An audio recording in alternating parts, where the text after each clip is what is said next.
Ketua Tim Gubernur Percepatan Pembangunan Provinsi Maluku Hadi Basalamah memimpin rapat Maluku Innovation Export Center yang bertempat di kantor Pelindo 4 Ambon pada Kamis 8 Desember 2022. Rapat tersebut diikuti oleh pimpinan OPD terkait lingkup pemerintah Provinsi Maluku beserta lembaga vertikal terkait dan para stakeholder. Dalam konferensi persnya setelah rapat tersebut, Basalamah menyampaikan hal yang dilakukan ini sesuai dengan instruksi Gubernur Maluku dan berdasarkan rapat telah disepakati bersama untuk mendukung direct export di Provinsi Maluku, maka sangat diperlukan satu kerjasama kolaborasi yang terintegrasi untuk membangun Maluku Innovation Export Center yang merupakan suatu pelayanan terpadu berbasis one-off service. Guna membicarakan berkaitan dengan satu kemajuan untuk Maluku berkaitan dengan ekspor center yang tadi sudah kita rapatkan secara bersama-sama.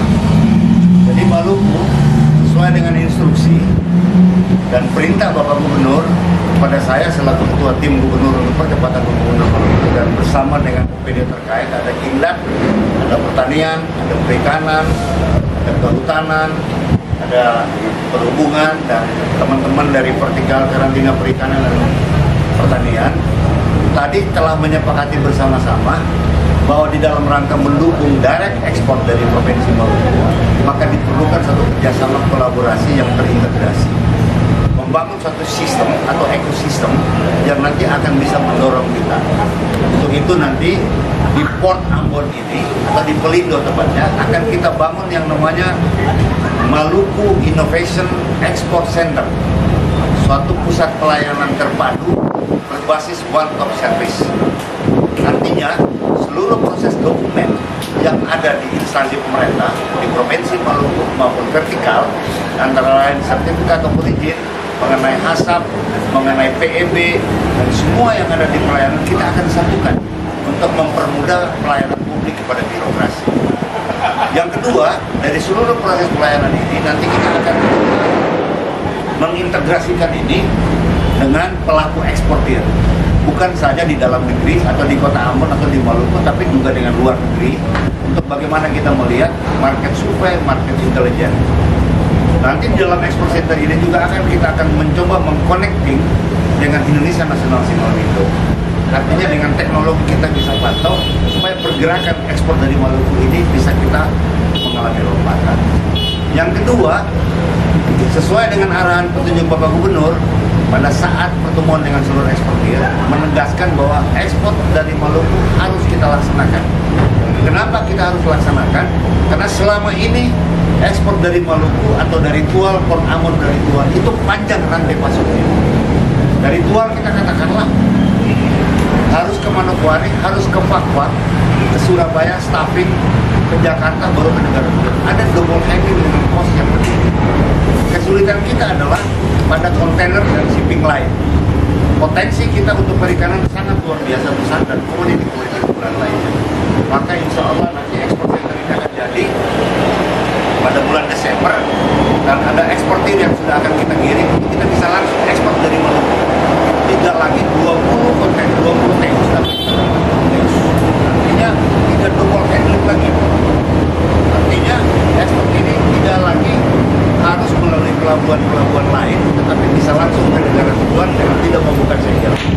Intinya adalah hasil dari ekspor ini akan menjadi penguatan bagi pertumbuhan ekonomi Maluku, yang mana pemberitahuan ekspor barang atau PEB itu dicatat di Provinsi Maluku, yang selama ini tahun 2021 ekspor Maluku itu hanya 0,4% dari produksi.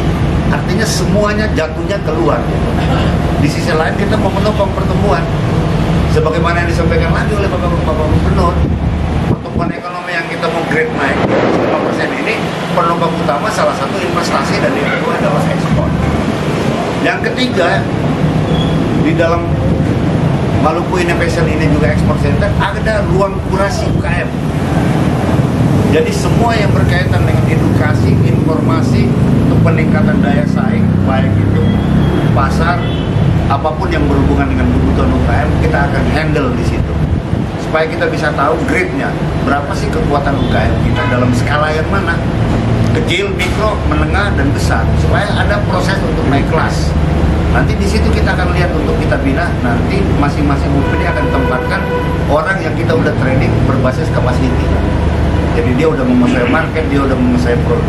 Dan ini mudah-mudahan menjadi pertama untuk Indonesia. Ya, sekali lagi ini akan juga menjawab sekaligus tantangan-tantangan atau kebijakan-kebijakan nasional maupun internasional. Misalkan sekarang yang disampaikan oleh juga Bapak Presiden dengan berbagai kesempatan di dalam perundingan internasional, salah satu berkaitan dengan FTA, Free Trade Agreement. Ada skema-skema CEPA di situ, Comprehensive Economic Partnership Agreement, yang memang perlu kita manfaatkan. Artinya apa? Kerjasama bilateral itu akan mendorong ekspor dari Maluku. Dia masuk pada negara tujuan dengan zero tax untuk mendukung daya saing daerah. Mudah-mudahan Maluku setelah ekspor ini kita akan bisa ngirim. Ekspor sektor Maluku ini representasi dari kawasan Papua dan seluruhnya, sehingga akan memperkuat ekspor dari Maluku. Bukan saja perikanan tapi komoditi-komoditi lain.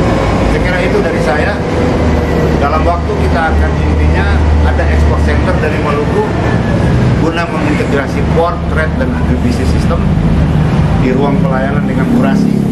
Dan nanti juga akan ada ekspor kita dari Maluku yang langsung tidak lagi dengan 20 kontainer, 20 feet, tapi dengan 40 feet. Mudah-mudahan ini akan berefek dan akan mendukung untuk kemaslahatan daya masyarakat Provinsi Maluku, sehingga pendapatan masyarakat akan turun naik. Sekali lagi, saya juga atas nama tim dan semua ini minta berterima kasih kepada Bapak Gubernur yang setiap saat melakukan asistensi, bimbingan, dan memerintahkan kita untuk bekerja lebih masif lagi dengan lompatan-lompatan inovatif yang lebih berdampak kepada masyarakat.